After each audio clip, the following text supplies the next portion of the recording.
दोस्तों, आज मैं Mufasa the Lion King film को शॉर्ट में एक्सप्लेन करूंगी ताकि आपको इसकी कहानी पूरी समझ आ जाए। कहानी द लायन किंग के बाद की है। पिछली फिल्म में हमने देखा था कि मुफासा को उसके भाई स्कार ने धोखे से मार दिया था। उसके बाद स्कार ने सिम्बा को जंगल से भगा दिया और खुद राजा बन बैठा था। लेकिन सिम्बा बड़ा होकर वापस आया, उसने स्कार को हरा दिया और असली लायन किंग बन गया। सिम्बा की शेरनी दोस्त नाला उसकी रानी बन गई। मूवी के अंत में उनका एक बच्चा भी हुआ था, जिससे उनके परिवार की नई शुरुआत होती है। अब इस नई फिल्म में हमें पता चलता है कि सिम्बा का वह बच्चा असल में एक शेरनी है जिसका नाम कियारा है। अपने वंश और सत्ता को आगे बढ़ाने के लिए सिम्बा को एक नर शेर की जरूरत महसूस होती है, इसीलिए वह दूसरा बच्चा पैदा करने का फैसला करता है। जब नाला गर्भवती होती है तो वह जंगल से थोड़ा दूर एक सुरक्षित हरे भरे इलाके में चली जाती है ताकि अपने बच्चे को बिना किसी खतरे के जन्म दे सके। सिम्बा भी उस जगह जाने की तैयारी करता है और निकलने से पहले अपनी बेटी कियारा को अपने दो पुराने दोस्तों टिमोन और पुम्बा के पास छोड़ देता है। सिम्बा के जाने के बाद कियारा अकेलापन महसूस करने लगती है। तभी रफीकी वहाँ आता है, जो मुफासा का पुराना दोस्त और एक बुद्धिमान बंदर था। कियारा को अपने माता पिता की बहुत याद आती है और जब तूफानी बारिश शुरू होती है तो वह डर जाती है। उसकी हिम्मत बढ़ाने के लिए रफीकी उसे उसके दादा मुफासा की कहानी सुनाने लगता है। बहुत साल पहले मुफासा एक छोटे से शेर परिवार का बच्चा था, जो अपने पिता मसीह और माँ अफिया के साथ रहता था। उनका इलाका बहुत गरीब था और वहाँ खाने पीने की कमी थी। एक दिन लंबा सूखा पड़ गया और बारिश न आने से जंगल में अकाल की स्थिति बन गई। तब मसीह और अफिया ने अपने बेटे मुफासा के साथ उस जंगल को छोड़ने का फैसला किया और मिलेली नामक जादुई जगह की ओर निकल पड़े। मिलेली एक ऐसा जंगल माना जाता था जहाँ हर तरफ हरियाली थी और कभी किसी चीज की कमी नहीं होती थी, मगर आज तक किसी ने उसे देखा नहीं था। लोग उसे सिर्फ एक सपना समझते थे। जब वे जाने की तैयारी कर रहे थे तभी अचानक बारिश आ गई और कुछ ही देर में भयानक बाढ़ ने सब कुछ डुबो दिया। उस बाढ़ में मुफासा अपने माँ बाप से बिछड़ गया और एक तेज बहाव में बहते हुए दूसरे जंगल में जा पहुंचा। वहाँ मगरमच्छों ने उस पर हमला कर दिया, लेकिन तभी टाका नाम का एक शेर का बच्चा आया जिसने मुफासा को बचा लिया। इस तरह उनकी पहली मुलाकात दोस्ती में बदल गई। टाका की माँ एशे ने मुफासा को देखा और उस पर दया आ गई। उसने उसे अपने साथ रखने का फैसला किया, लेकिन उसका पति ओबासी बहुत गुस्सा हुआ। वह एक शाही खानदान से था और किसी अजनबी शेर को अपनी टोली में नहीं चाहता था। तब मुफासा ने कहा कि वह तेज, बहादुर और मददगार है, जिससे ओबासी थोड़ा सोच में पड़ गया। ओबासी ने मुफासा की बात पर शर्त रखी कि अगर वह उसके बेटे टाका के साथ रेस जीत ले तो वह उसे अपने ग्रुप में शामिल करेगा, वरना उसे खत्म कर देगा। दोनों दौड़ना शुरू करते हैं, लेकिन मुफासा भूखा और थका हुआ था, इसलिए पीछे रह जाता है। तभी टाका जानबूझकर धीमा पड़ता है और मुफासा को जीतने देता है। मुफासा की जीत के बाद ओबासी मजबूरन उसे अपनी टोली में शामिल कर लेता है, मगर वह उसके साथ भेदभाव करता है और सिर्फ अपने बेटे टाका से ही प्यार करता है। ऐशे, जो दयालु थी, मुफासा को अपने बेटे की तरह अपनाती है। समय बीतने के साथ टाका और मुफासा बड़े होते जाते हैं। वे सगे भाइयों की तरह रहते हैं, लेकिन ओबासी को यह बात पसंद नहीं आती। उसे लगता है कि मुफासा उसके बेटे से ज्यादा ताकतवर और होशियार हो गया है। ये देखकर ओबासी को मुफासा से जलन होने लगती है और वह उसे नीचा दिखाने के मौके ढूंढने लगता है। एक दिन ऐशे और मुफासा शिकार पर जाते हैं, तभी उन पर दो सफेद शेर हमला कर देते हैं। ये शेर किरोस नाम के राजा की टोली के सदस्य थे। वे अलग अलग झुंडों से निकाले गए थे और अपनी अलग सफेद टोली बना चुके थे। उनके दिलों में बाकी शेरों के खिलाफ गहरी नफरत भरी हुई थी। लड़ाई में मुफासा बहादुरी से मुकाबला करता है और उनमें से एक सफेद शेर को मार देता है, जो कि किरोस का बेटा होता है। वह ऐशे की जान बचा लेता है, लेकिन टाका डर के कारण छिप जाता है और कुछ नहीं करता। ओबासी को जब यह बात पता चलती है तो वह मुफासा की बहादुरी की तारीफ करने पर मजबूर हो जाता है, मगर खतरा अभी टला नहीं था। किरोस को जब पता चलता है कि उसके बेटे को किसी ने मार दिया है तो वह बदला लेने की तैयारी करता है। उसका लक्ष्य था ओबासी और उसकी पूरी टोली का सफाया करना। उधर मुफासा को इस आने वाले संकट का अंदाजा हो जाता है और वह सबको सतर्क रहने को कहता है। ओबासी तय करता है कि वह अपनी टोली के साथ डटकर मुकाबला करेगा, लेकिन अपने बेटे टाका को सुरक्षित जगह भेज देगा। वह मुफासा से कहता है कि वह टाका के साथ चला जाए ताकि रास्ते में अगर कोई खतरा आए तो वह उसकी रक्षा कर सके। मुफासा और टाका दुखी मन से जंगल छोड़ देते हैं। उनके जाने के कुछ ही समय बाद किरोस और उसके सफेद शेर हमला कर देते हैं। वे ओबासी और उसकी टोली को पूरी तरह खत्म कर देते हैं। किरोस का बदला तो पूरा हो जाता है, लेकिन उसका गुस्सा अभी शांत नहीं होता, क्योंकि उसे लगता है कि उसके बेटे को जिसने मारा वह अब भी जिंदा है और कहीं भागा हुआ है। किरोस को यह भ्रम होता है कि उसके बेटे का कातिल ओबासी का असली बेटा है, यानी टाका। इसलिए वह अपने साथी शेरों के साथ उन्हें ढूंढने निकल पड़ता है। काफी खोज के बाद वह टाका और मुफासा तक पहुंच जाता है। वहाँ मुफासा अपने भाई को बचाने के लिए खुद को अपराधी बताता है ताकि टाका बच सके। किरोस की बहनों को सच्चाई पता चल जाती है कि टाका शाही वंश का है। तब वे दोनों टाका और मुफासा पर हमला करने बढ़ती हैं। मुफासा उनसे लड़ने को तैयार होता है, लेकिन टाका डर कर उसे नदी में कूद जाने को कहता है ताकि दोनों बच सकें। वे नदी के तेज बहाव में बहते हुए एक नए जंगल में पहुंचते हैं। वहाँ उनकी मुलाकात एक बहादुर शेरनी सराबी से होती है।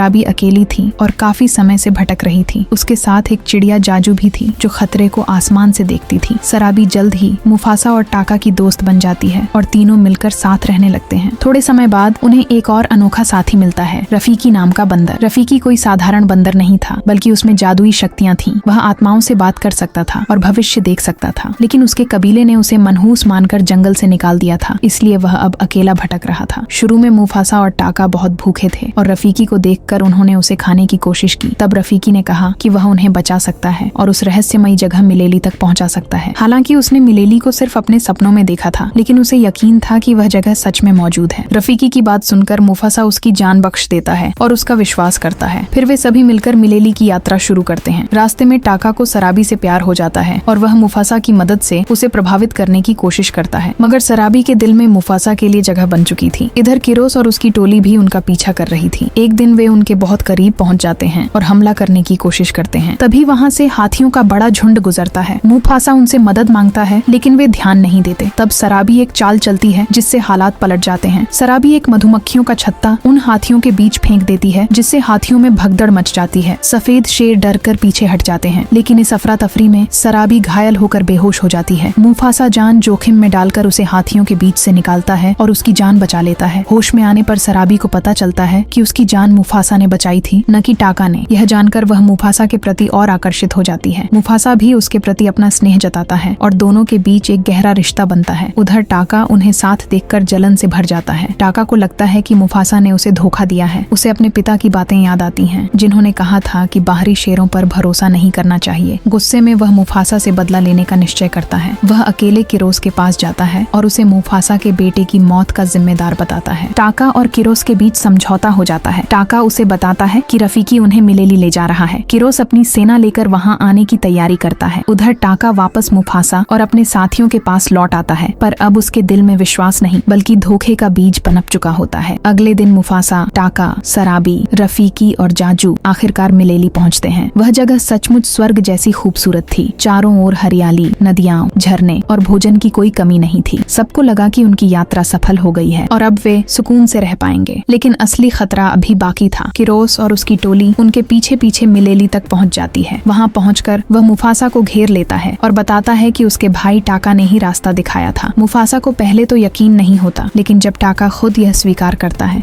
तो उसका दिल टूट जाता है। यह विश्वासघात उसे भीतर से झकझोर देता है। किरोस अब मिलेली पर कब्जा करना चाहता है। वह जंगल के सभी जानवरों को डराकर अपने अधीन करना चाहता है। मुफासा उसे रोकने की कोशिश करता है और बाकी जानवरों से कहता है कि अगर वे सब मिलकर लड़ें तो सफेद शेरों को हरा सकते हैं। उसकी बात सुनकर सब जानवर एकजुट होने का फैसला करते हैं। युद्ध शुरू हो जाता है। एक ओर किरोस और उसकी सफेद सेना थी और दूसरी ओर मुफासा, सराबी, रफीकी और जंगल के जानवर। लड़ाई भयंकर थी। गर्जन, पंजों की चोट और मिट्टी में खून। मुफासा और किरोस आमने सामने आ जाते हैं, जबकि बाकी जानवर एक दूसरे से जान की बाजी लगाकर भिड़ते हैं। दोनों शेरों की लड़ाई पहाड़ की एक गुफा तक पहुंचती है। वहां वे घंटों तक एक दूसरे पर वार करते रहते हैं। किरोस की ताकत बहुत अधिक थी और धीरे धीरे मुफासा कमजोर पड़ने लगता है। तभी टाका, जो सब कुछ दूर से देख रहा था, पछतावे से भर जाता है और अपने भाई को बचाने का निर्णय करता है। टाका गुफा में कूद पड़ता है और किरोस के हमले के सामने आ जाता है। किरोस के एक वार से टाका के चेहरे पर गहरी चोट लगती है। यही वह निशान था जो आगे चलकर स्कार के नाम से जाना गया। मुफासा गुस्से से भर जाता है और अपने भाई को बचाने के लिए पूरी ताकत से किरोस पर टूट पड़ता है। इसी बीच ऊपर पहाड़ पर लड़ाई कर रहे सफेद शेर और जानवरों के बीच भयंकर विस्फोट जैसा माहौल बन जाता है। पहाड़ी का एक बड़ा हिस्सा टूटकर नीचे गिरने लगता है। उसका मलबा गुफा में गिरता है जहां मुफासा और किरोस की लड़ाई चल रही थी। गुफा टूटकर नदी में समा जाती है और दोनों शेर पानी में बह जाते हैं। नदी में भी उनका संघर्ष जारी रहता है। आखिरकार मुफासा एक बड़ा पत्थर पकड़कर किरोस को उसके नीचे दबा देता है। किरोस वहीं मर जाता है और इस तरह जंगल में उसकी आतंक की कहानी खत्म होती है। मुफासा खुद भी बहुत घायल हो चुका था। उसके पास अब ताकत नहीं बची थी कि वह नदी से बाहर निकल सके। तभी टाका उसे खींचकर किनारे तक लाता है और उसकी जान बचाता है। मुफासा की सांसें लौट आती हैं। दोनों भाई पहली बार बिना नफरत के एक दूसरे को देखते हैं, मगर उनके बीच की दूरी अब भी बाकी थी। कुछ समय बाद मुफासा, सराबी और बाकी जानवर मिलेली लौटते हैं। सब जानवरों ने उन्हें अपना राजा और रानी घोषित कर दिया। मिलेली में फिर से शांति और समृद्धि लौट आती है। उसी वक्त एक शेरनी मुफासा के पास आती है। वह उसकी माँ अफिया होती है। माँ बेटे की यह मुलाकात बेहद भावुक थी। अफिया बताती है कि बांट में उसके पति मसीक की मृत्यु हो गई थी और वह अकेली मिलेली आकर रहने लगी थी। उसे हमेशा उम्मीद थी कि उसका बेटा जिंदा है और एक दिन लौटेगा। अब जब मुफासा उसके सामने था तो उसकी आंखों से खुशी के आंसू बहने लगते हैं। परिवार का यह मिलन सबको भावुक कर देता है। टाका भी वहाँ पहुँचता है और सबके सामने अपने की पर माफी मांगता है। जानवर उसे देखकर नाराज होते हैं और चाहते हैं कि उसे मिलेली से निकाल दिया जाए, मगर मुफासा सबको रोकता है और कहता है कि टाका वहीं रह सकता है क्योंकि वह उसका भाई है, लेकिन उसे माफ नहीं किया जाएगा। मुफासा का यह निर्णय टाका के मन में और जलन भर देता है। वह खुद को तिरस्कृत महसूस करता है। वह सोचता है कि मुफासा ने उसकी इज्जत छीनी, शराबी का प्यार छीना और अब उसका गर्व भी तोड़ दिया। तभी वह मन ही मन फैसला करता है कि एक दिन वह इस जंगल का राजा बनेगा, चाहे इसके लिए कुछ भी करना पड़े। टाका धीरे धीरे खुद को स्कार कहलाने लगता है। वह नाम जो उसके चेहरे के जख्म से निकला था, अब उसके दिल में सिर्फ एक ही भावना बची थी, बदला। शराबी और मुफासा अब जंगल के राजा रानी के रूप में सुख से जीवन बिताने लगते हैं। जंगल में फिर से बच्चों की किलकारियां गूंजने लगती हैं। कुछ समय बाद उनके घर एक बेटे का जन्म होता है, वही बच्चा जो आगे चलकर सिम्बा कहलाता है।